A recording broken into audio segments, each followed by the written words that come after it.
Hello friends, good morning. ఈరోజు మనం lemon rice తయారు చేయబోతున్నాం. దానికోసం ముందుగా అన్నం నీళ్ళ ఉడికించుకోవాలి. 2 నిమ్మకాయలు తీసుకోవాలి.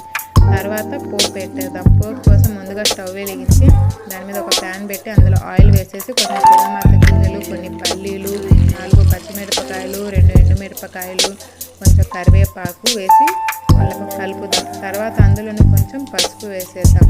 పసుపు వేసి కొంచెం కలిపేద్దాం. తర్వాత అన్నం ఉడికిపోయింది. చూడండి ఎలా ఉడికిందో. దాన్ని కొంచెం ఒక బేషన్లో వేసేద్దాం. అన్నంని కొంచెం చల్లారనిద్దాం. అందులోనే కొంచెం సాల్ట్ వేసేద్దాం. తర్వాత ముందుగా మనం తీసుకున్న 2 నిమ్మకాయలని పిండి ఆ నిమ్మరసంని వేసేద్దాం. తర్వాత మనం బగార పెట్టుకున్నాం కదా, ఆ పోపుని కూడా వేసేద్దాం. వేసేసి అన్నిటినీ కలపాలి బాగా. చూడండి ఫ్రెండ్స్ ఎలా వచ్చిందో. ఎంత కలర్ఫుల్గా, ఎంత టేస్టీగా ఉందో లెమన్ రైస్.